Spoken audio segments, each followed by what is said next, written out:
जैन रामायण में रामचंद्र जी जब सीता जी रोने लगी कि आपको जो अब आज्ञा देनी हो आप दो, आप जैसे प्रसन्न हो सकते हो आप हो, हम क्या कर सकते हैं।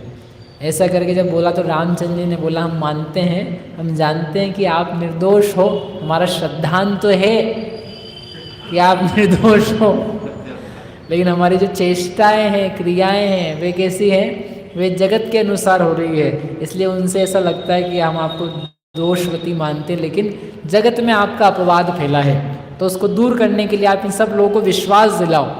ये सारे जनता को हमने इकट्ठा किया है, बुलाया है, आप इन सबको जनता को विश्वास दिलाओ, भरोसा दिलाओ कि आप पवित्र हो, आपके शील में कोई दोष नहीं है, तो फिर हम आपको स्वीकार कर सकते हैं। सीता ने खुश होकर बोला ठीक है। स्वामी ते धीरज मझार, तुम भाखो सो अंगीकार, कहो तो अहि मुख डारो, हाथ के दारुण विष खाऊं नाथ। सीता जी ने प्रसन्न होकर के बोला कि हाँ उसमें क्या एवं अस्तु, आप जैसा बोलो वैसे ही हो, मैं सारी दिव्य शपथ स्वीकार करने के लिए तैयार हूँ।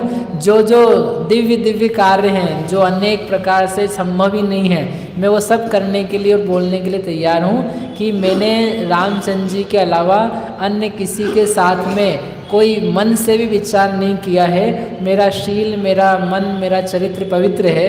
इस प्रकार मैं सबके सामने शपथ करती हूँ। आप बोलो क्या करना है। आप जलते हुए अंगारे हम हाथ पे धारण कर लें, आप बोलो तो। जलते हुए अंगारों की कहानी है, अहिंसाणुव्रत, सत्यानुव्रत के अंतर्गत धनदत्त, देवदत्त, जिनदत्त दोनों की कहानी थी रत्नाकरण श्रावकाचार्य में नाम के रूप में। तो उन्होंने भी दिव्य, राजा ने कहा दिव्य परीक्षा होगी, जलते हुए अंगारों की परीक्षा। मतलब जलते हुए अंगारे रखेंगे हाथ पे, जो सच होगा, सत्य बोल रहा होगा, उसके हाथ नहीं जलेंगे, और जो झूठ बोल रहा होगा उसके जल जाएंगे। दिव्य परीक्षा।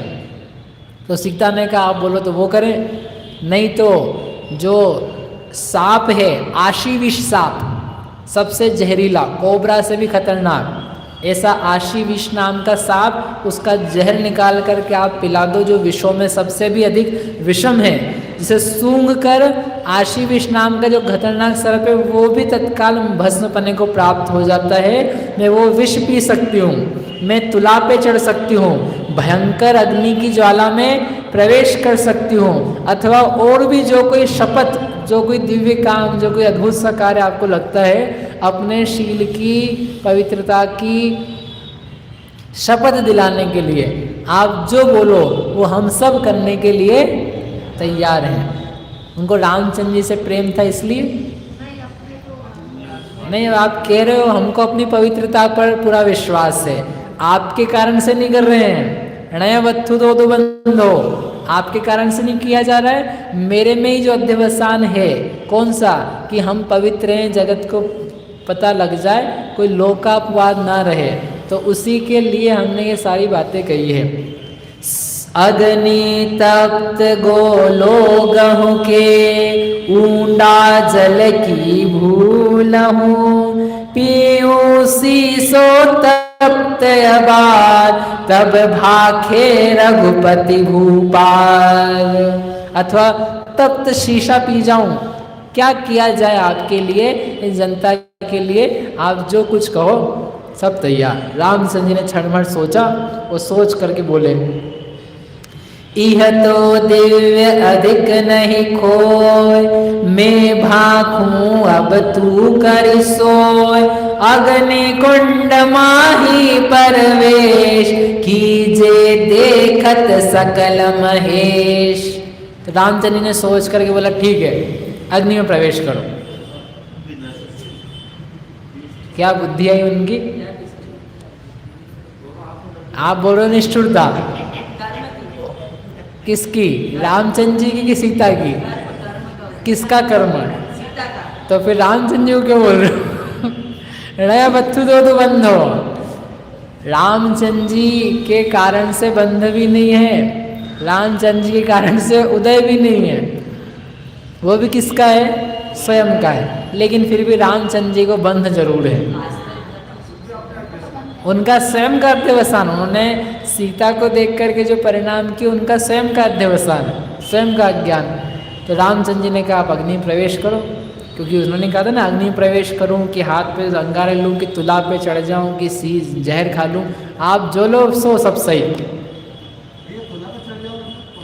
तुला इन्हें तुला ही दिया उन्होंने।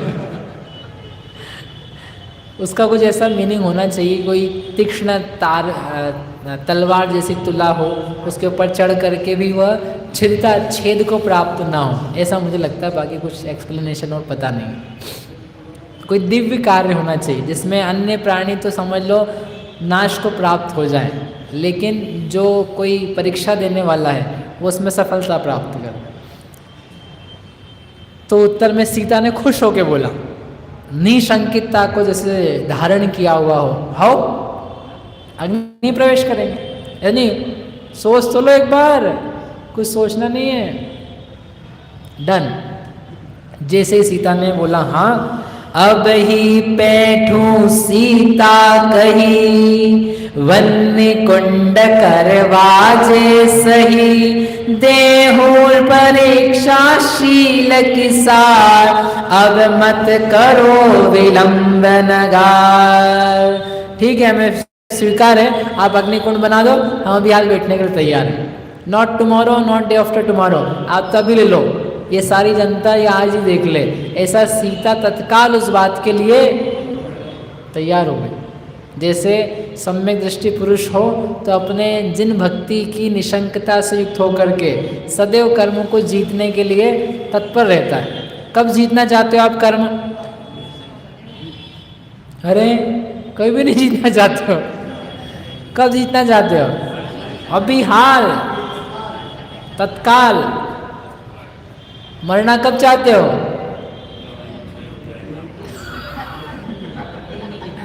धन कब छोड़ना चाहते हो? धन छोड़ेंगे आखिरी में। अरे तुम भक्त नहीं हो, वो तो छूटे हुई है। अरे तुम तो बिल्कुल निश्चयवासी हो, वो तो छूटा हुई। अच्छा एक काम करो, ला मंदिर में डाल दो। नहीं नहीं नहीं नहीं, नहीं। तो छूटा हुआ होगा कछु नहीं है, बोलने की बातें भर सीख रखी है। बोलो धन कब छोड़ देना चाहिए? तत्काल। ऐसे सीता ने कहा परीक्षा कब ले लो अब हमारी? तत्काल। देर क्या बोलते हैं उसको, हाथ कंगन को आरसी, अभी हाल ले। जैसे उसने बोला हाँ, नारद राम थकी कहे, यद्यपि शीलवती, तो पावक कुंड में मरसी सारसती। जैसे उन्होंने बोला हाँ, तो वहां पर जो नारद थे, नारद ने सोचा ओ भगवान, इसने मृत्यु स्वीकार कर ली, इसने मौत स्वीकार कर ली। अग्नि में जाएगी, कूदेगी, अग्नि में बिठाएंगे तो कौन बचने वाली है? बचने वाली है? नहीं बचने वाली। अग्नि इसको मार देगी, जला देगी। ये पवित्र है, लेकिन पवित्रता को अग्नि नहीं जानती है। अग्नि तो अग्नि का काम करेगी। समझ में आता है आपको ये बात? बहुत बड़े सिद्धांत की बात है। आप पवित्र हो, आप ज्ञानी हो, लेकिन ठंड आएगी तो लगेगी। कोई मुनिराज हैं, ठंड आ रही है, ठंड लग रही है और हाथ और मुंह और सब शरीर कांप रहा है, तो आप बोलो अरे मिथ्या दृष्टि मुनिराज, क्यों ठंड लग रही महाराज को? वो महाराज को ठंड लगती नहीं है।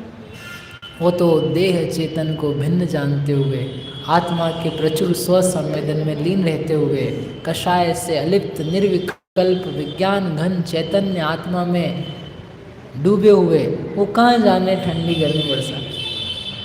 वाह, आप जो बोल रहे हो सब सत्य है, लेकिन इतना ज़्यादा भी मत कर बैठो कि वो शरीर है, शरीर पे कर्म के इफेक्ट, वातावरण के शरीर पे इफेक्ट आए, उसमें क्या दिक्कत है? किसी के दांत किटकिटाएं ठंड में, हाथ पैर किटकिटाएं, कांपे, धूजें, तो हो सकता है। उससे आत्मा की लीनता का क्या संबंध है? नहीं, वो अपना काम करेगा। कोई सम्यक दृष्टि भाव लेंगे मुनिराज जी और शियालनी काटने आए तो क्या निकलेगा? खून निकलेगा कि रस निकलेगा, अमृत निकलेगा कि कुछ नहीं होगा? क्या निकलेगा? क्यों? वो तो मुनिराज है ना, खून क्यों निकलेगा? अरे वाह! फिर शरीर शरीर का ही काम करेगा ना, शरीर जैसे ही होगा वैसे ही काम करेगा। तो वो नारद ने सोचा कि ये क्या करा, ये पवित्र है लेकिन अग्नि तो ना जानती है, ये कूदेगी और मरेगी। लव कुश ने सुना, मात मृत्यु को जानी लवन कुश रोत है, अरुभा मंडल चित्त माही दुख होत है। हनुमान नपयादि सर्व रोते भये, तब से तारक ब्रह्मचार वचनों दये। हमारी माता ने मोह स्वीकार कर ली, हमारी माता मरने वाली है। जो माता की गति होगी वही गति हमारी होगी। लव कुश ने निश्चय कर लिया। अब वो कुछ बोल नहीं पा रहे हैं, माता पिताजी के बीच में क्या बोले? इतना विनय, इतना संस्कार था उनको कि उन्होंने पिताजी को जाके गला नहीं पकड़ा, क्या कर रहे हो मामा मम्मी, आप क्या कर रहे हो, चलो यहाँ से, अपने को हमको नहीं रहना यहाँ पे ना। उन्होंने ये बोला, उन्होंने मन ही मन नक्की क्या कर लिया, जो माता की गति वह मेरी गति। तुम लोग भी निश्चय करो, जो माता की गति वो मेरी गति। मतलब माता डूब नहीं रही है, माता तारणहार, माता वीतरागी, माता अनेकांत की उपदेशक, माता स्वस्वरूप का अस्तित्व त्रैकालिक बताने वाली, शास्त्र जिनवाणी हमेशा के लिए है। जैसी अनेकांतिक त्रैकालिक माता है, जो माता की गति है बोलो वो मेरी गति है। माता त्रैकालिक है, हम त्रैकालिक हैं। माता वीतरागी, हम वीतरागी हैं। माता भेद ज्ञान कराने वाली, हम भेद ज्ञान करने वाले हैं। लव कुश ने सोचा, जो माता की गति सो मेरी गति। और जितने वहाँ लोग थे, हनुमान, सुग्रीव, विरादित, उन सबको भय पैदा हो गया, क्या होने वाला है। आंखों के सामने हम इतने प्रसन्नता के साथ लेकर के आए थे, ये सभी जल जाएगी। जो सिद्धार्थ नाम के शुल्लक थे, जिन्होंने लव कुश को शिक्षा दी थी, वो आए, उन्होंने हाथ जोड़ करके रामचंद्र जी से बोला, क्या बोला? शोक करो कि मैं सर्व महादुख लायके, मेरे वचन ससाल सुनो मन लायके। तीरथ जात अपार तपस्या में करी, ते सब निष्फल हो यहाँ जो यह मरी। तो उन्होंने रामचंद्र जी से कहा कि हे स्वामी, हे देव, आप क्या कर रहे हैं? ये आपका कैसा विचार है? ये शीलवती है, पवित्र है, लेकिन अग्नि में जाएगी तो अग्नि में जाने पर तो मरण ही होगा। इसके शील में कोई सुरक्षा नहीं, कोई संदेह करने की ज़रूरत नहीं है, ना जगत के किसी को विचारने की ज़रूरत है। सुनो रामचंद्र जी, मैं विद्याओं के बल से मेरू पर्वत पर गया हूँ अनेक बार। वहाँ के अकृत्रिम जिनालयों की मैंने वंदना करी है, सैकड़ों बार वहाँ पर मैंने पूजन आदि किए हैं, खूब सालों तक मैंने तपस्या करी है। मैंने जितना पुण्य अर्जन किया है, जितना धर्म अर्जन किया है, यदि इसके शील में 1% भी दोष हो, वो मेरा सारा का सारा तप व्यर्थ हो जाए। मतलब मैं अपनी तपस्या कुर्बान कर रहा हूँ, लेकिन ये आप ऐसी आज्ञा मत दो, इनके शील में कोई तकलीफ नहीं, कोई समस्या नहीं है, इसलिए आप दया करो। चंद्रमा में दाग हो सकता है, सूरज में ग्रहण लग सकता है, मेरू पर्वत चलित हो सकता है, सांप काटे और जीव ना मरे हो सकता है, अद्वस्तु हो और अध्यवसान ना हो, ये हो सकता है।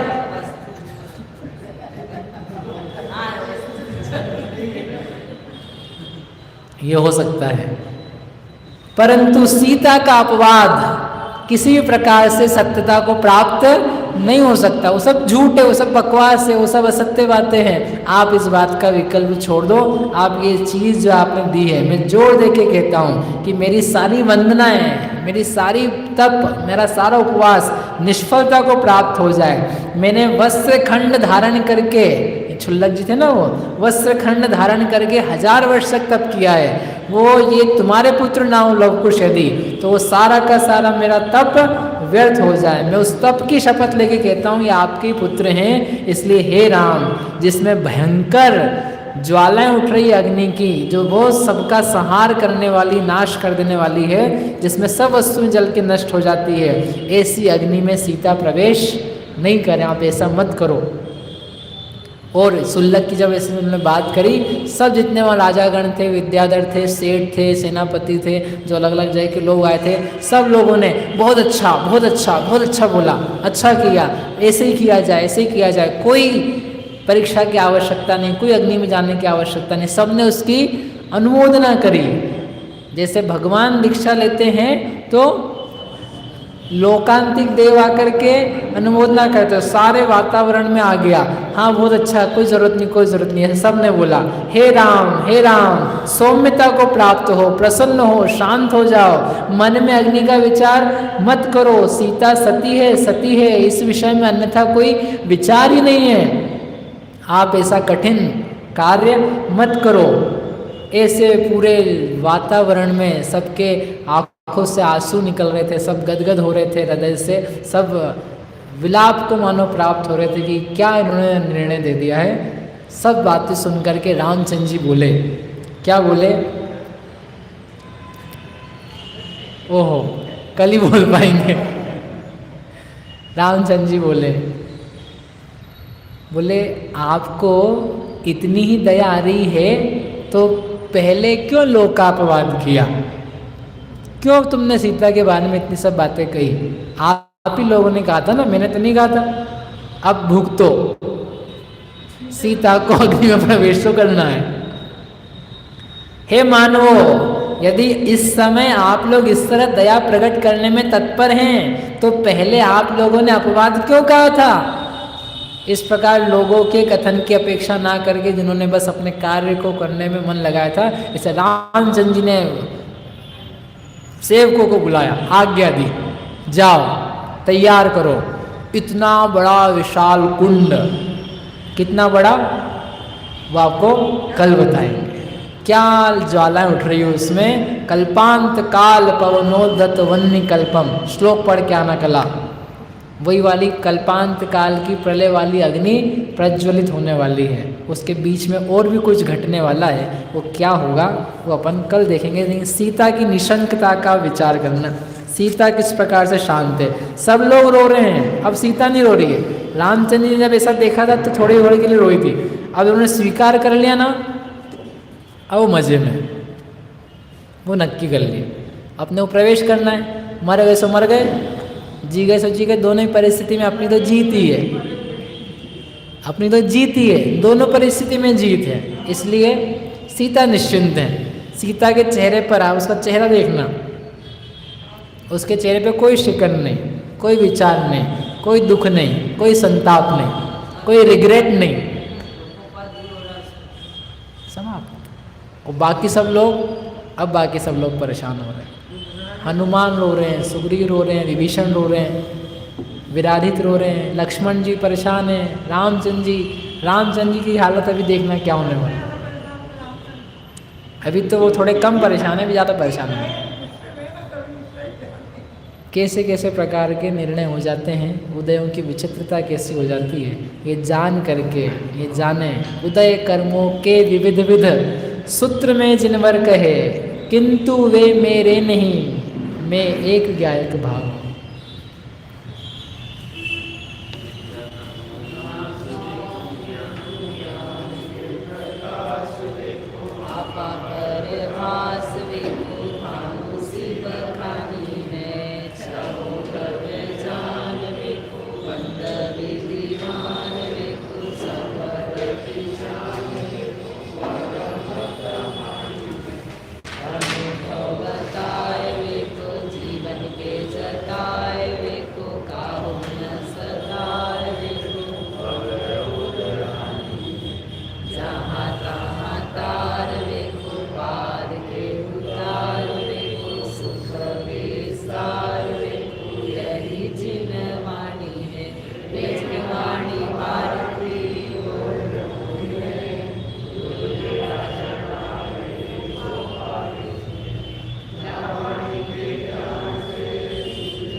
जो